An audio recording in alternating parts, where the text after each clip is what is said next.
Hello, how are you? I want to do some reading today because I know for me personally, I really like listening to people reading, like books on tape. I know it helps me sleep, helps me fall asleep. But before we start reading, I want you to take a few deep breaths. Try and clear your mind. Try and let any tension you're holding or stress just melt away as you sink into that perfect position. And then, whenever you're ready,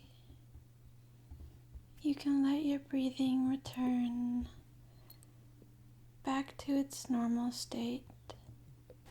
So today, we're going to be reading The Phantom Tollbooth by Norton Juster. This is a kid's book,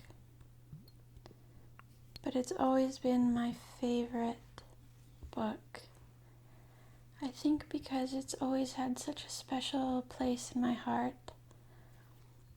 As a kid, I remember my mother reading it to me and my siblings. I remember listening to it on tape.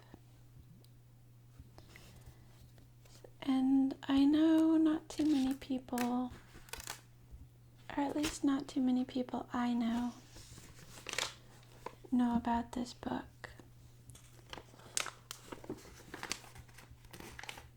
There is a map. I love the illustrations. Mountains of ignorance, sea of knowledge, Dictionopolis, the doldrums. Chapter 1, Milo.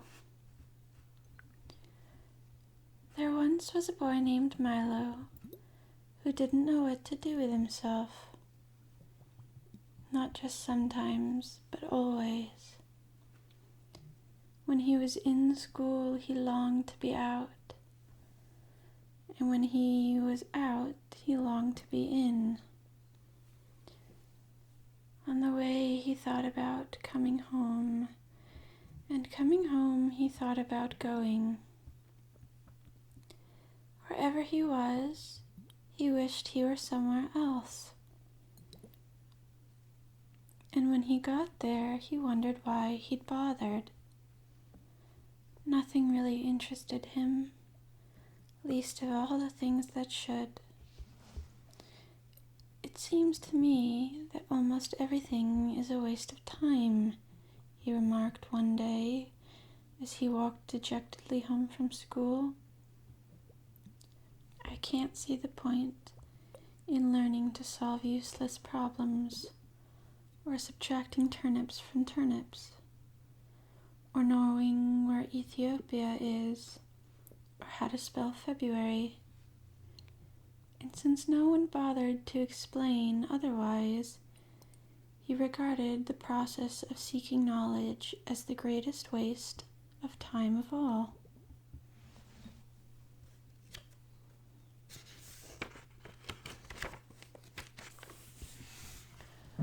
There's another little picture.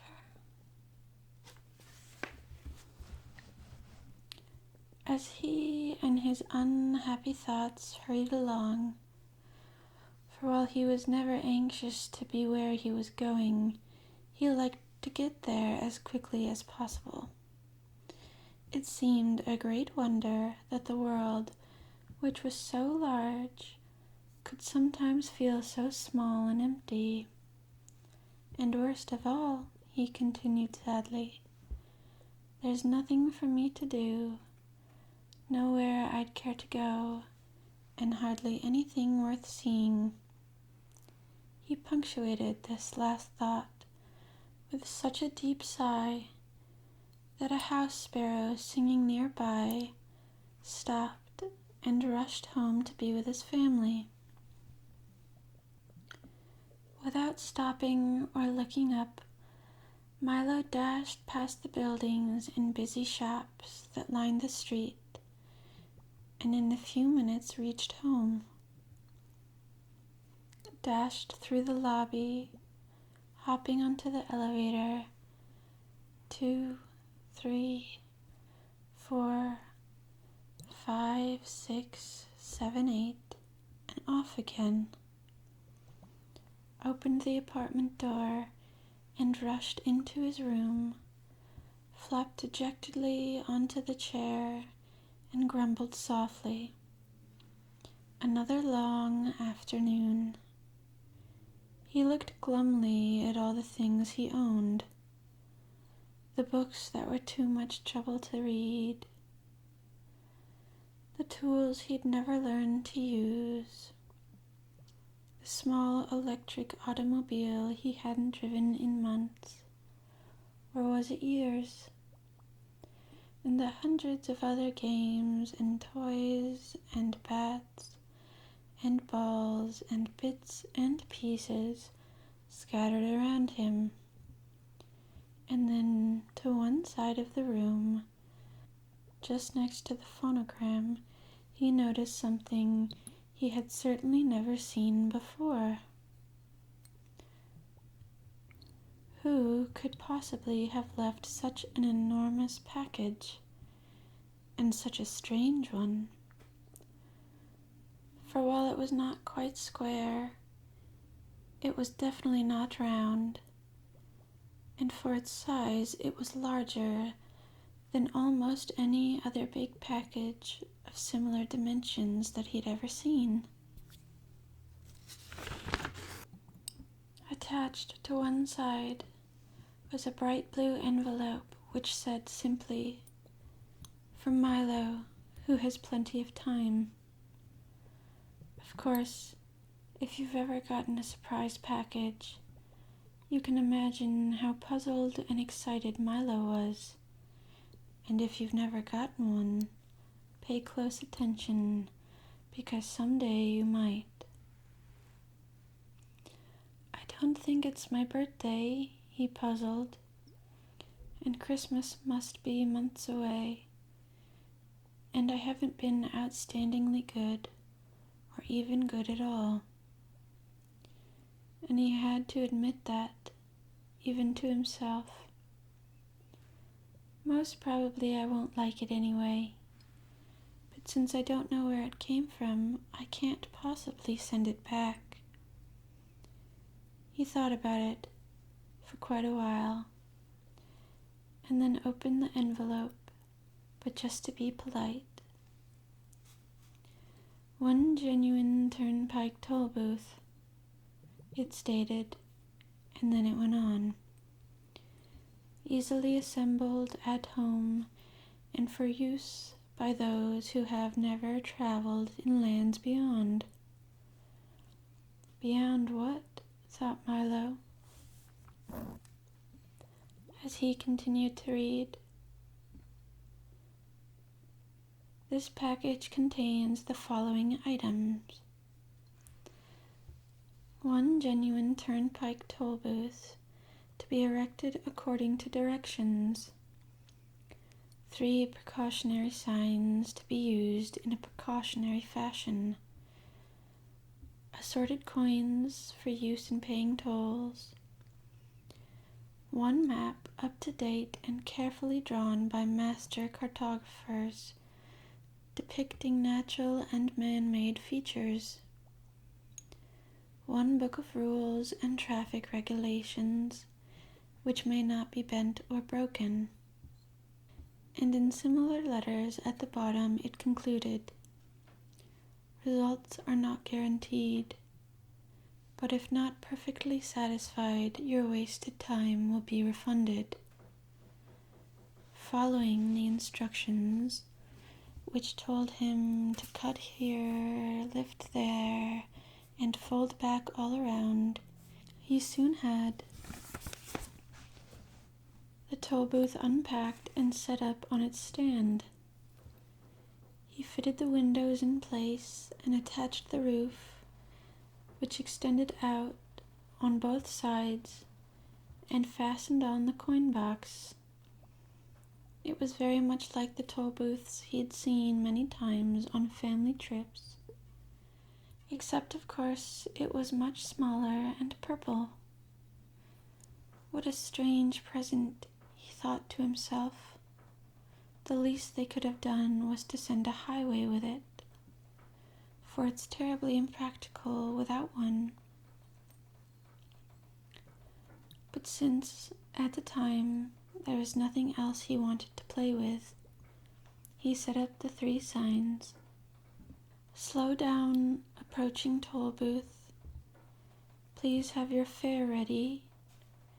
Have your destination in mind, and slowly unfolded the map. As the announcement stated, it was a beautiful map in many colors, showing principal roads, rivers and seas, towns and cities, mountains and valleys, intersections and detours, and states, and sites of outstanding interest, both beautiful and historic. The only trouble was that Milo had never heard of any of the places it indicated, and even the names sounded most peculiar.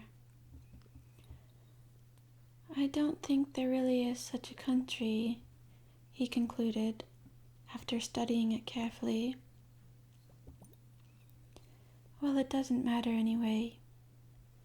He closed his eyes and poked a finger at the map.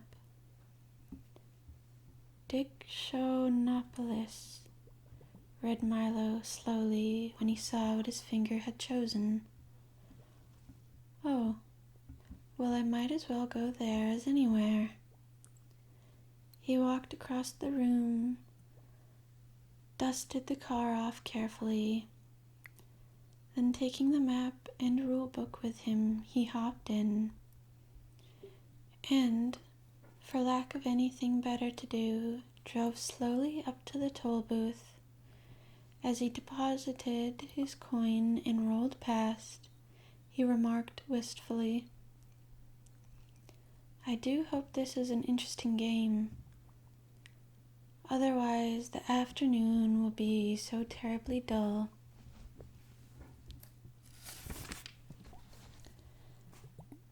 Chapter 2. Beyond Expectations.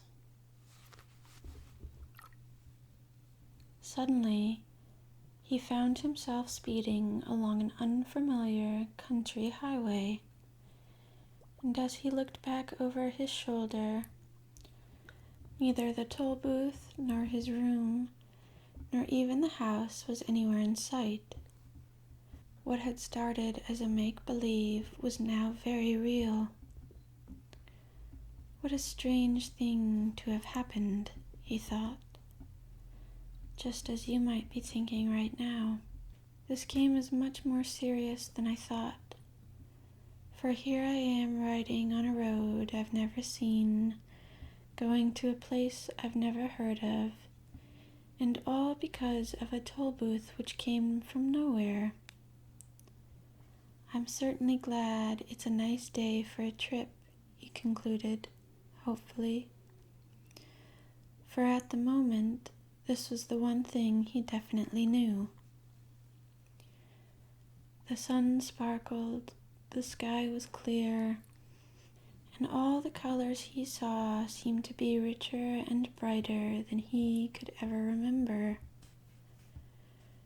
The flowers shone as if they'd been cleaned and polished, and the trees that lined the road shimmered in silvery green. "Welcome to Expectations," said a carefully lettered sign on a small house at the side of the road. Information, predictions, and advice carefully offered. Park here and blow horn. With the first sound of the horn, a little man in a long raincoat came rushing from the house, speaking as fast as he could and repeating everything several times.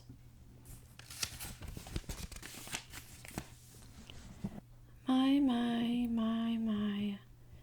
Welcome, welcome, welcome, welcome to the land of expectations, to the land of expectations, to the land of expectations.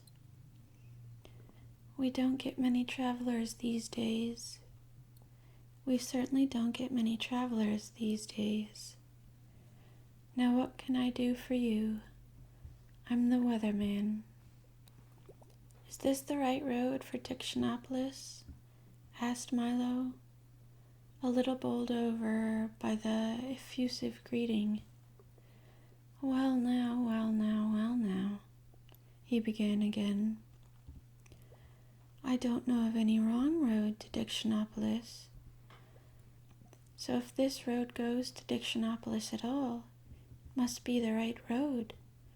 And if it doesn't, it must be the right road to somewhere else. Because there's no wrong roads to anywhere. Do you think it'll rain?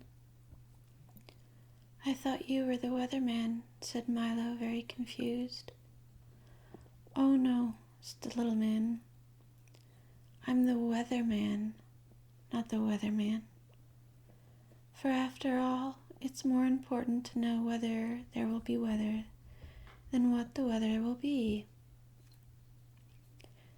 And with that, he released a dozen balloons that sailed off into the sky. Must see which way the wind is blowing, he said, chuckling over his little joke and watching them disappear in all directions. What kind of place is Expectations? Inquired Milo, unable to see the humor and feeling very doubtful of the little man's sanity. Good question, he exclaimed. Expectations is the place you must always go before you get to where you're going. Of course, some people never go beyond expectations, but my job is to hurry them along whether they like it or not. Now what else can I do for you? And before Milo could reply, he rushed into the house and reappeared a moment later with a new coat and an umbrella. I think I can find my own way, said Milo, not at all sure that he could.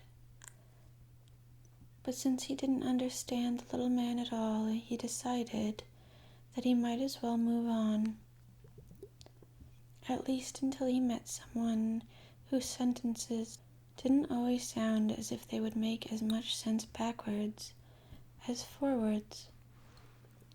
Splendid, splendid, splendid, exclaimed the weatherman. Whether or not you find your own way, you're bound to find some way. If you happen to find my way, please return it, as it was lost many years ago, and I imagine by now it's quite rusty. You did say it was going to rain, didn't you? And with that, he opened the umbrella and looked up nervously. I'm glad you made your own decisions.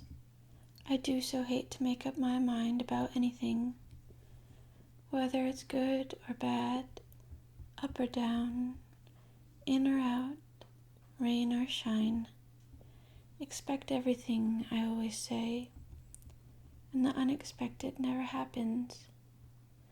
Now please drive carefully. Goodbye, goodbye, goodbye, good.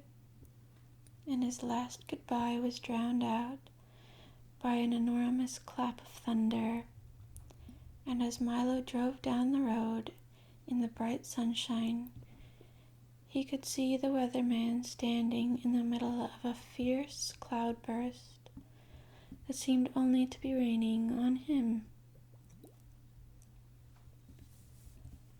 The road dipped now into a broad green valley and stretched towards the horizon.